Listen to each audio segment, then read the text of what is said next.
Hey everybody, this is Keith here of Euphoria Pictures. Welcome back to my channel. Well, I just picked this up a couple of days ago. I watched it last night and I said, you know what, I'm going to do a quick review on it just like I've done with my Spider-Man video. So yes, the film I'm talking about is Scream 2022 or Scream 5, whatever you want to call it. Now, before I get in talking about this film, I just want to give you a quick heads up. I did go see this movie in the cinema. I was not a fan of it. I was really disappointed by it. Now, having said that, the cinema that we go to over here in Navan, I don't even know why we keep doing it, but the screen looks very faded, and it really doesn't do these films any justice. So when I left the cinema that night, I was still anxious to see this movie again, and I couldn't actually wait to get my hands on the 4K release of it. So I have watched it, like I said, last night, and I have to admit I enjoyed it a hell of a lot more than I did the first time I watched it in the cinema. But having said that, it will never be one of my favourite Scream movies. It won't even come remotely close, if I'm being completely honest. It'll be actually well low down on my list. And that's not to say it's not a bad thing. It's not a terrible movie. They've just done a lot of things wrong with it. And I think the first thing that they done wrong with it was what they've done with the veteran cast in this. You know, for me, Scream is like Halloween. You know, Halloween has Laurie Strode. Scream has Sidney Prescott. And you need Sidney Prescott in these movies. Unfortunately, she was in this movie for around 20 minutes. Not good enough. And it's the same goes for Gail Weathers in this, Courtney Cox. Just around 20 minutes. Just not enough. Really wasn't. It does give you this impression that this film is kind of like it's a real passing of the torch movie. It's kind of giving you a taste of what life is going to be like without these characters in these films. And I have to admit, I'm not a fan of it. I need these characters in it.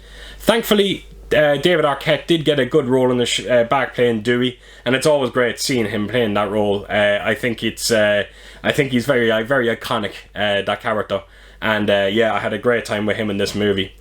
But unfortunately, the new cast of this film, I hated every single one of them. This is the first Scream movie where I was actually rooting for Ghostface. I could not give a shit about any one of the new characters in this film. Now, I'm not saying anything bad. There's nothing bad about their acting. It's their characters. Absolutely forgettable. You know, where is the Stews and the Randys, the Billy Loomises, you know, the Nev Campbells, like the Sidney Prescotts? None of that. Absolutely none of that in this movie. You can clearly see that Wes Craven is not behind this movie. The Scream franchise really was his baby. And again, not taking anything away from the directors themselves, they've done a very decent job, but you just know by looking at it, just the tone of the movie, you can tell that Wes Craven's not behind it. It is definitely the most violent Scream movie out there. My God, there are some bad scenes in this movie. And again, that will make a lot of people happy. It's the first Scream movie, I have to admit, where I watched it and I felt, you know what, I'm not their audience. I'm not their demographic they're looking for when it comes to this franchise now. They are clearly looking for a younger audience. And they threw in a couple of Easter eggs for us, you know, kind of older fans of the original franchise. And they thought that was going to keep us happy. It really didn't. So look, yes, it is a disappointment, the film. Thankfully, I enjoyed it a hell of a lot more than I did in the cinema. But still, you know, it still leaves a bit of a sour taste in my mouth. I can't lie about it. Right, so before I get on to talking about the 4K transfer on this, I am going to take us around this release and just show you everything that's inside it. So, yeah, let's get right to that. Right, so here we go, Scream. And, yeah, I'm digging on the artwork. I think it looks quite decent. Kind of sticking to they always do that with the Scream films where they put the entire cast on the front. And it's great that they kind of stuck to that formula. And I'm kind of digging on the Woodsboro there, kind of in the background. Unfortunately, you have these bloody stickers that can't be removed, and it actually is blocking the Woodsboro sign there, as you can see, which is very frustrating. So yeah, I like the cover. I think it's quite decent. Very surprised by it. So that is the spine of it there. And then I'll take us around to the back of it. So I'm just going to quickly put this up here and let's just have a look at the kind of technical aspects if you want to see what subtitles you can get on it, which language and all that kind of stuff. As you can see there as well, you have some the audacity to say killer bonus content. Really, deleted scenes, maybe one documentary, maybe two documentaries, and a film commentary for the original Scream trailer. I wouldn't call it killer bonuses now, to be honest.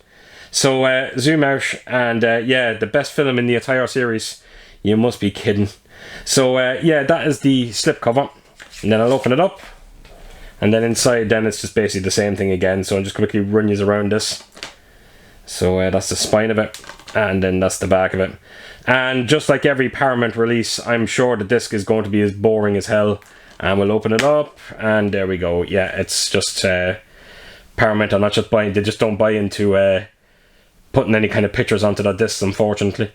So yeah, that is the Scream release, and yeah, do digging on that artwork. I think it is quite nice, and I know there was a steelbook for it out there, and I could have picked it up, but you know what, I wasn't the biggest fan of the movie, so I really didn't want to pay extra for it, so I opted for the standard release. So yes, that is Scream, folks.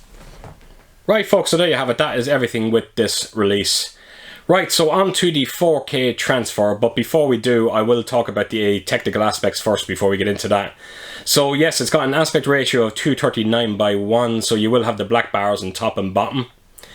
It has got Dolby Vision, it's got HDR10. It doesn't have Dolby Atmos or DTS-X. It's a 7.1 DTS audio. Bit of a letdown, I'm not going to lie with that one. It has got a running time of 114 minutes. And it's got a native 4K DI, which is always great to hear. So yes, I watched this last night. The only problem I have with reviewing this disc is, as you can see on the top there, it's a 4K only release. No Blu-ray with this. Amazing, isn't it? You know, we always used to get Blu-rays with the 4K releases, and they're not putting the Blu-rays in, but yet we're being charged the same money. Go figure. But from what I've been seeing on this transfer, it looks fantastic. It really, really does. I have to go back to these. I'm always talking about black levels because, like anyone that has an OLED TV, you'll know exactly why I talk about black levels. They look amazing in this. They are inky, they are deep, and they look amazing, as well as the shadow detail. The Dolby Vision colours in this is unbelievably natural looking, not overly aggressive, used perfectly.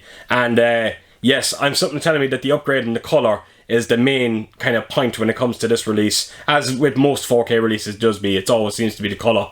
But having said that, the fine detail on this as well is absolutely extraordinary.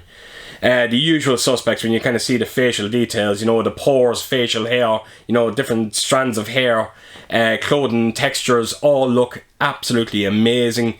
You know, you see the exteriors of buildings and all that, just an incredible amount of detail that you just don't get with a Blu-ray. So yes, the picture quality in this looks stunning. It really, really does. And I definitely would put it up there with one of my favourite transfers when it comes to horror movies. But having said that, horror movies always do look good in 4K, I always notice. Right, the DTS 7.1 audio. Look, there's not a whole lot to say. It's fine. It sounds good. Look, yes, Dolby Atmos would have been nice. But when you consider the movie itself, there's not a whole lot of surround activity. It's all down to kind of, you know, ambient sounds where you hear in like the school or like in, you know, in buildings like that, you know. You don't get a whole lot of surround. So if there was a Dolby Atmos soundtrack with this, chances are you wouldn't get a whole lot of the overheads, to be honest. So yes, look, it's fine. The dialogue comes out your center channel. It is incredibly clean. And yeah, sounds absolutely perfect. So look, it's a bit of a no-brainer. If you're a fan of the film, again, I can't compare it to the Blu-ray, but from what I'm seeing, it looks fantastic. It really does. And if you are a fan, do check out the 4K release. So that is it, folks. That is it. So as per usual, if you did like this video, please do give it a thumbs up. And if you could do, leave a comment down below. And please do share your thoughts on this movie. And where do you stack it when they put it against the rest of the franchise. And yeah, I hope to see you all again real soon with my next video. So take care, folks out there, and I'll see you soon. Bye bye.